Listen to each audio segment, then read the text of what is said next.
Hello, and a very warm welcome to all of you. My name is Gokul, and I am working as an assistant professor in the Department of MBA in Sri Muthukumaran Institute of Technology. This is our first session in the subject accounting for decision making, and the subject code is MB 25101, regulations for 2025. Today, we are kicking off Unit 1, Introduction to Financial Accounting and Reporting. Whether you are completely new to accounting or looking to strengthen your fundamentals, this session is designed to give you a clear and structured start. So let's begin this exciting journey into the world of numbers, statements, and business insights together. Let's start with the meaning of accounting as defined by the American Institute of Certified Public Accountants. They defined accounting as the art of recording, classifying, and summarizing in a significant manner and in terms of money, transactions, and events which are in part at least of financial character and interpreting the results thereof. In simple terms, this means accounting is recording, which means writing down financial transaction.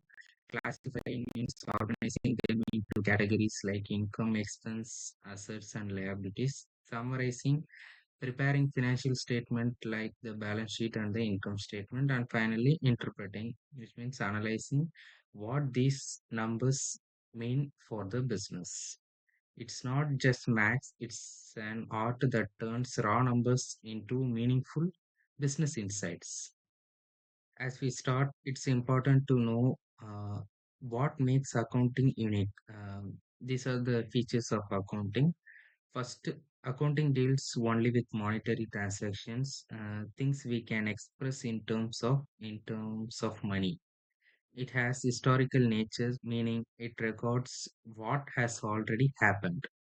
It's often a legal requirement for the businesses. The reports are prepared for external use by people like investors or banks. Its main goal are the disclosure of financial status and providing interim reports regularly to show how the business is doing.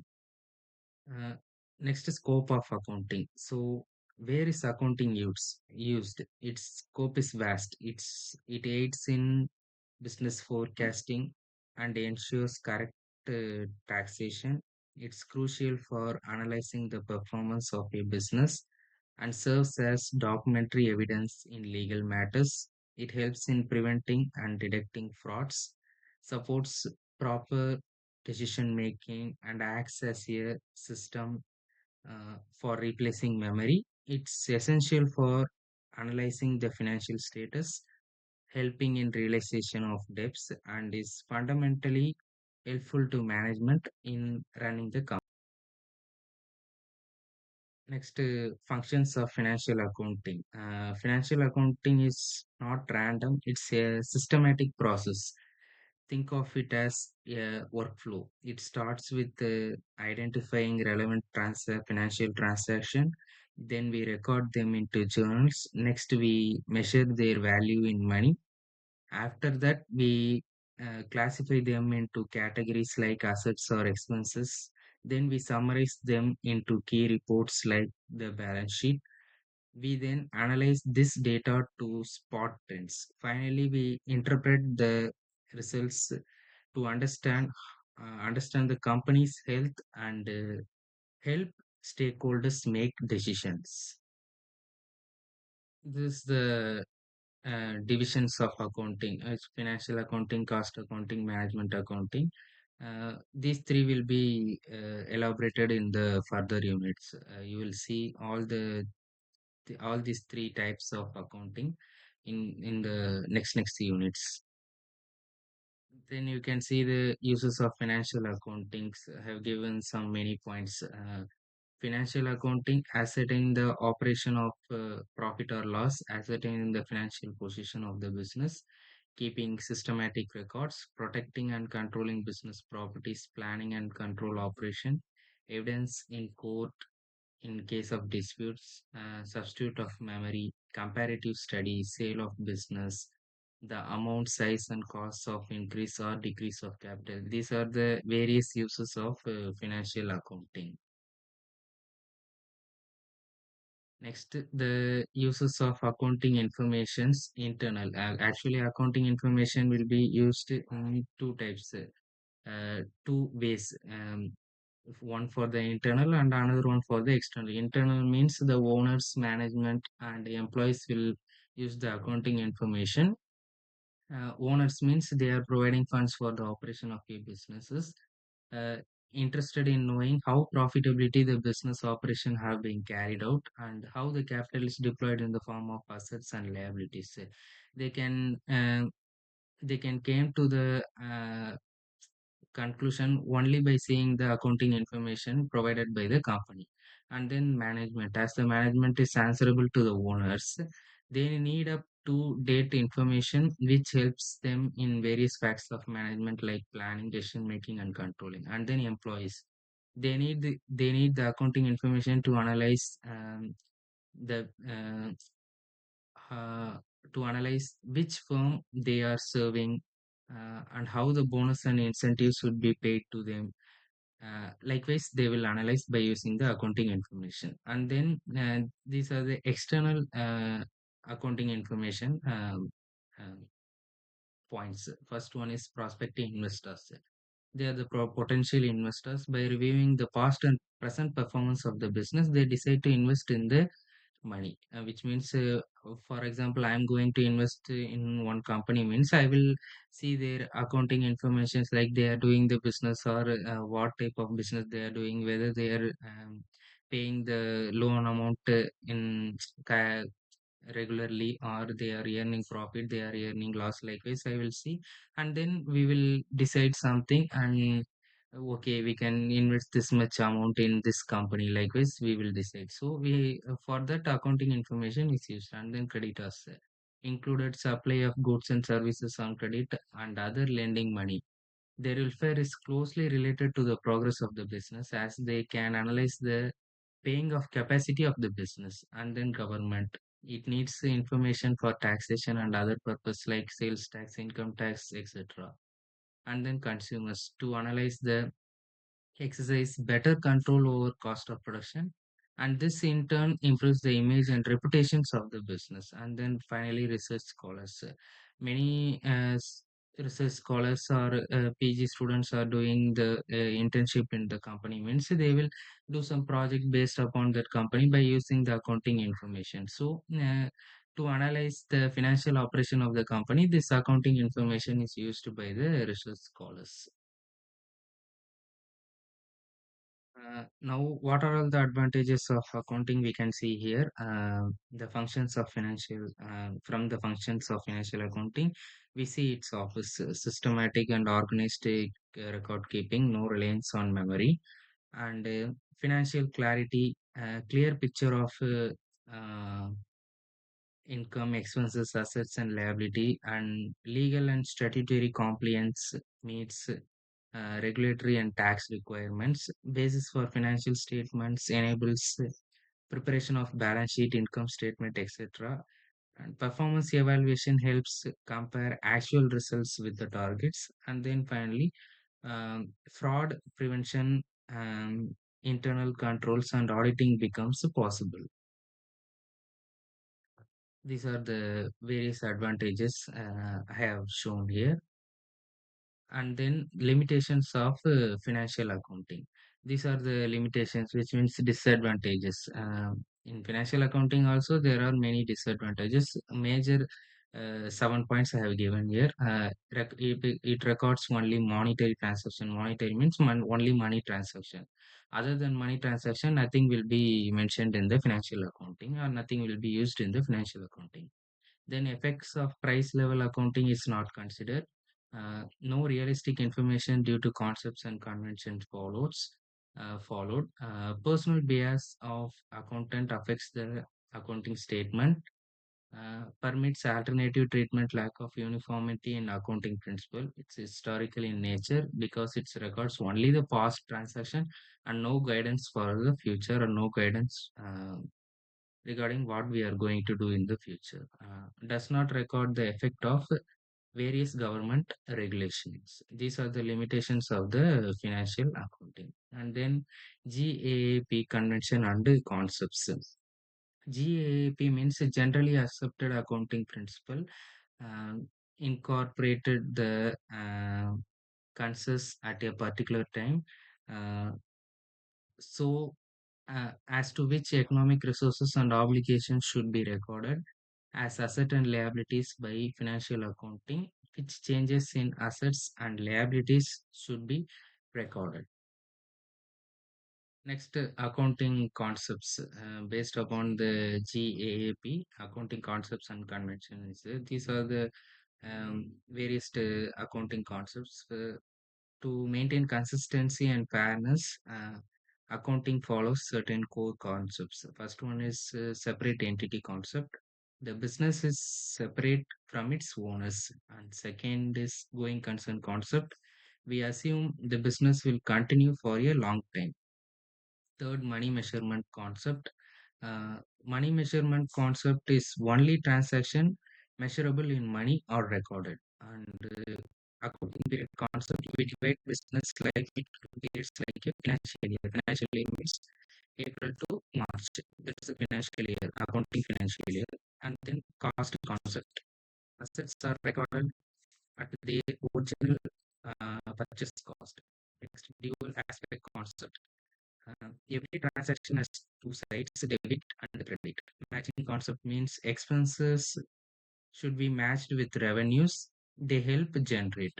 Last, accrual concept, record income and expenses when they occur, not when cash changes hands. Next, we can see the accounting convention.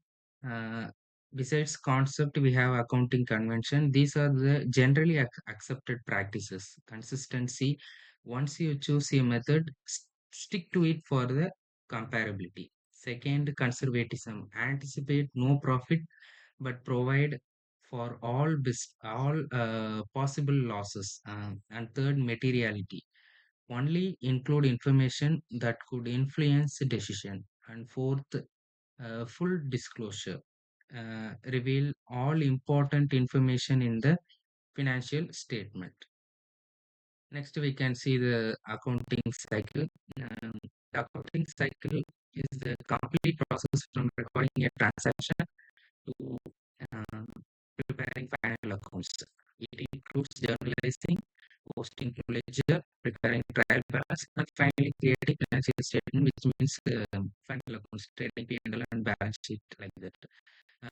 The rules of accounting, especially the golden rules of debit and credit, guide how we record each transaction accurately. Uh, Next, we can see the accounting process, identification of transaction, uh, identification of transaction, preparation of business documents, recording of transaction in journal. That's what I have said. First, we have to prepare the journal and then ledger and then trial balance and then final accounts. That final accounts only profit and loss account and the balance sheet, profit and loss account, trading and profit and loss account, and then finally balance sheet. This is the final accounts. And next we can move on to the golden rules of accounting. And by using these golden rules only, uh, we will uh, we will put the journal. After the journal only, ledger, trial balance like that. It will be generated. Actually, golden rules. There are three types of golden rules. One is personal, and another one is real, and another one is nominal. Personal means debit the receiver, credit the giver. Real means what comes in debit, what goes out credit. Now, in case of nominal, expenses and losses will comes under debit, and income and gain, which means profit, will comes under the credit. This is the golden rule. Depends upon this golden rules only we put the journal. Uh, for for every these three types, we can see what are all the expenses, what all the income you have to take or consider under the personal or consider under the real or under the nominal. I have mentioned here. Personal account means the elements or accounts which represents persons and organization. Under that, I have given some examples also. Real account. The elements are accounts which represents tangible or intangible assets or helps the organization to earn profit. And last, nominal account. The elements are accounts which represent expenses, losses, incomes, gains. Under that also I have given some examples. Then overview of cost and management accounting. We can see the meaning of cost accounting here. Uh, Cost accounting is about tracking cost like material, labor, and overhead. It gives both financial and non-financial information to help manage resource better. This information is used for management decision to control cost and improve efficiency. Financial reporting to value inventory and prepare accurate statement. In short, cost accounting links numbers to daily operations, helping businesses run smarter and stay competitive. This is the meaning of the cost accounting. And then we can look at the management accounting, meaning of the management accounting. Now, let's understand the management accounting.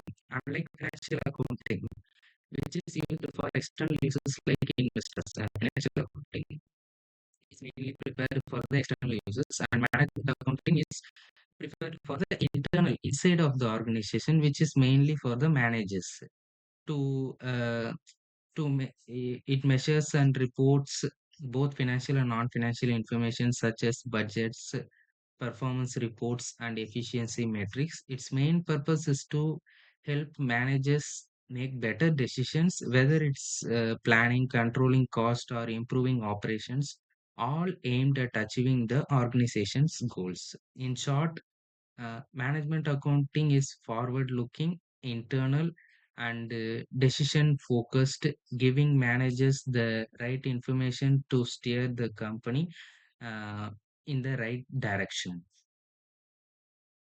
And next, to objectives of management accounting. The primary objective of management accounting is to enable management to maximize profit or minimize losses. The fundamental objective of management accounting is to provide relevant information to managers for use in planning, controlling, operation, and decision making. And scope of management accounting. Scope of management accounting, there are four scope: financial accounting, uh,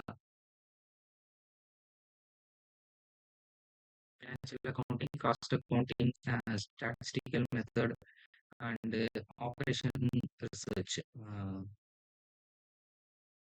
While seeing the scope of management accounting, we can get it to know that based upon the financial accounting only, we will prepare the management accounting, which means that data will be used in the management accounting. Management accounting has a broad scope. It doesn't work alone. It draws from financial accounting for data, uses cost accounting techniques, and even applies statistical methods and operational research to solve business problems and uh, aid in planning and control. And then functions of management accounting. So what does management accounting do? Its key function include planning and forecasting for the future, uh, and modification of data to make it useful for managers, financial analysis and interpretation. It facilitates managerial control, improves communication within the organization, and use of both financial and qualitative information. It plays a big role in coordinating various departments, is helpful in taking strategic decision, and is responsible for supplying information to various levels of management. And then advantages of management accounting. Why is it so important? Its advantages are clear. uh, Increasing efficiency, enabling proper planning, providing measurement of performance, maximizing profitability, helping to improve service to customers, and ensuring effective management control. It's a key tool for the modern businesses.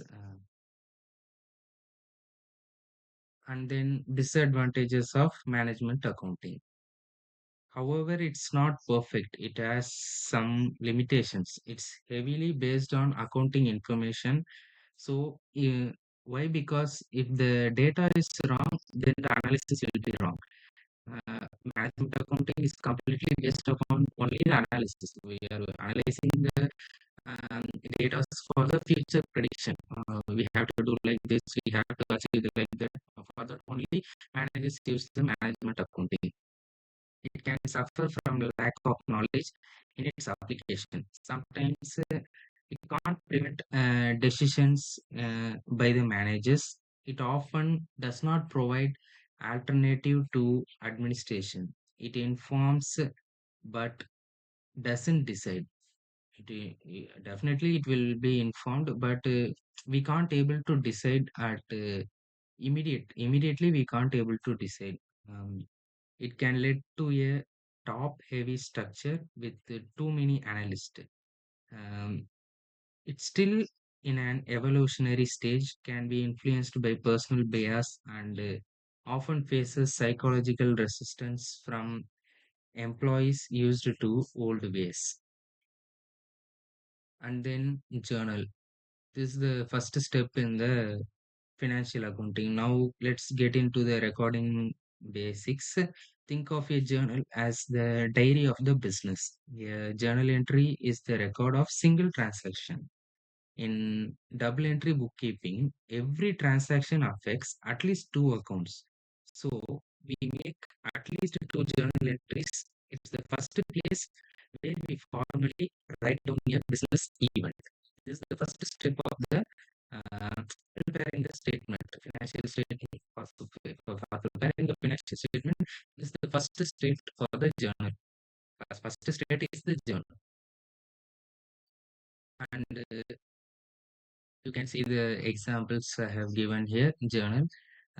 Narration is the question, which means we have to write the narration at the end of the every entry. Cash account to capital account, which means capital. First time, if you are starting the business, mean first time if you are investing the money, means that money will be called as a capital account. So cash account to capital account being capital put into the business, and then purchase to cash. Why the cash came to the credit side means the cash was going outside the company. So the cash was came into the credit side. Purchase to cash, which means cash was going outside and the goods was coming inside. Likewise, you have to think and you have to write the journal entry. These are some of the examples I have given. You can go through. And then ledger. After completing the journal only, we will move on to the ledger. If the journal is the diary, the ledger is the summarized addressed book. It's a record keeping system that takes all journal entries and organizes them account by account.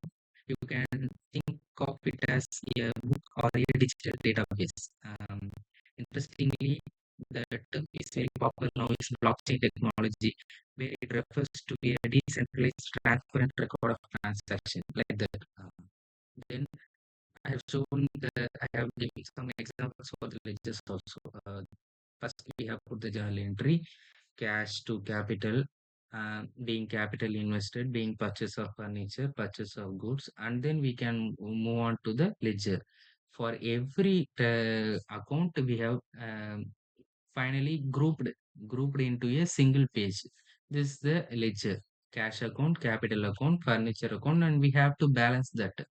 Uh, Depending upon that balance only, we will put the debit balance or credit balance in the trial balance. It affects in the trial balance. So we have to put the uh, we have to total we have to equal the total, so that we where you have to decide where The sum itself will give whether it should be there in the debit side or it should be in the credit side. You have to finalize and you have to write it down. So this balance should be used in the trial balance. These are the examples for the ledger account. For every account, you have to put separately. That's the ledger account. And the next trial balance. After posting to the ledger, we prepare a trial balance. It's a statement that lists all the ledger account balance in debit and credit columns. Its main job is to check the arithmetic accuracy of our books. Do total debits equal total credits, which means debit and credit total should be equally matched. No up and down should be there. Both the total should be same. It's the basis for preparing the final accounts. By using this trial balance only, we will prepare the final accounts. Final accounts means trading P&L account and then balance sheet. I've given the example for the trial balance also. You can see that these are the descriptions, which means particulars, expenses and amounts given. By using the expenses amount, we will separate the debit and credit balance. You can see the total 1,32,000, 1,32,000. For both, the amount should be same. You have to decide whether it will be come under the debit side or credit side. You can see by the ledger balance. By in ledger, you will mention by balance carried on. By balance carried on is there in the credit side means you have to write it in the credit side. Is there in the debit side means you have to write it in the debit side, the amount. That's the uh, trial balance. You, that's the that's the way you will use the ledger balance in the trial balance.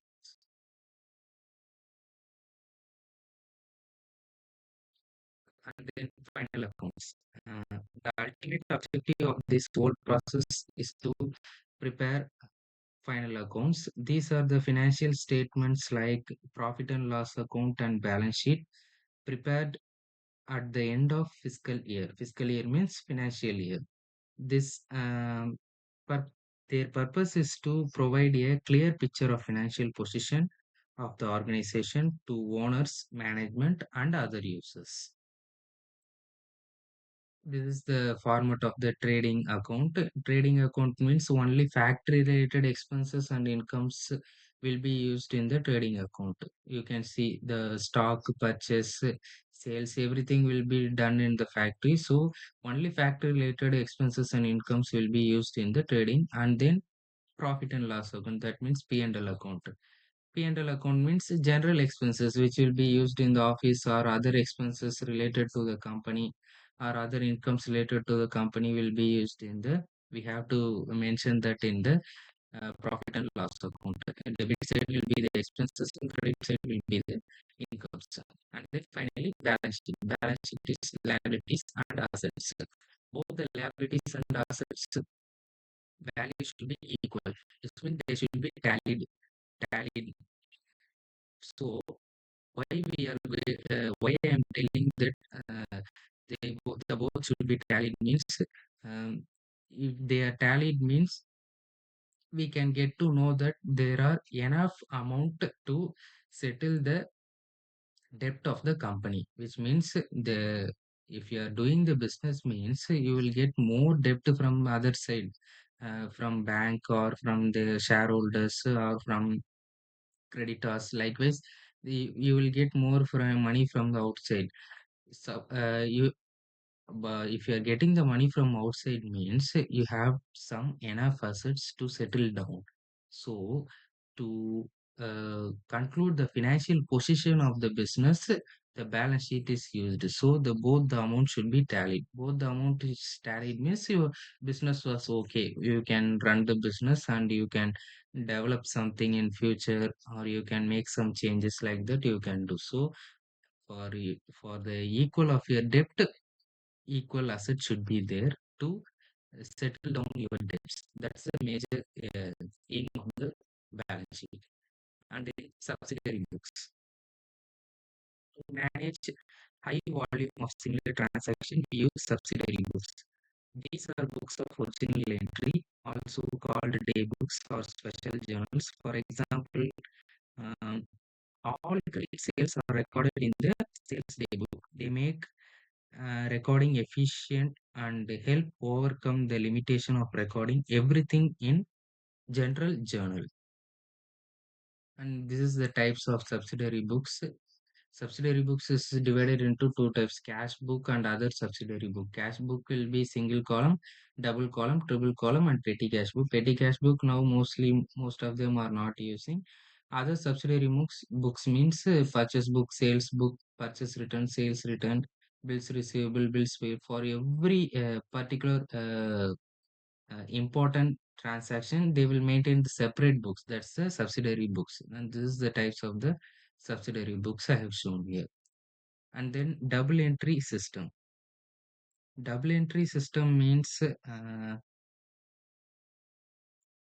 in the past many organizations used a single entry system which only record cash transactions, but today almost all businesses use the double entry system which records both cash and credit transaction and follows accrual basis of accounting.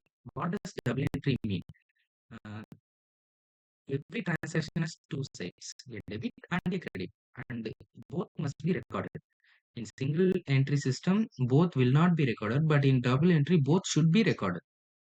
For example, when you buy equipment for cash, your equipment account increases, which means equipment value or equipment quantity will be increased, and your cash account decreases. For if Y means you are spending cash, so cash account will be decreased. This keeps the accounting equation in balance. This system ensures accuracy, completeness, and a clear financial picture, making it the foundation of professional accounting. Next is three column cash book. A special type of book for handling cash and bank is the three column cash book.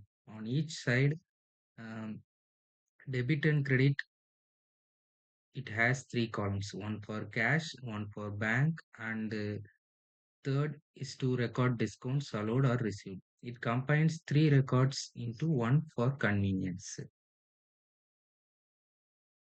You can see the format here. Where, debit side, receipt side, which means income side, there is a discount allowed, cash, bank account column, and payment side, credit side, discount received, cash, cash, and bank column. This is the format for the triple column cash book. And then contra entry. Finally, let's understand a contra entry. This is recorded when money moves between cash and bank accounts of the same business, like depositing cash into bank or withdrawing cash from it. The key point is that it does not affect the overall financial position. It's just an internal transfer between two assets we already own. That's wrap up of our first unit introduction to financial accounting and reporting. I have covered the basics from features, functions to journals, ledgers, and financial final accounts. I hope this session gave you a clear foundation. In the next video, we will dive deeper into financial statement and their analysis. If you found this helpful, don't forget to like, share, and subscribe for more content. Feel free to drop your questions in the comments. Thank you for watching and see you in the next class.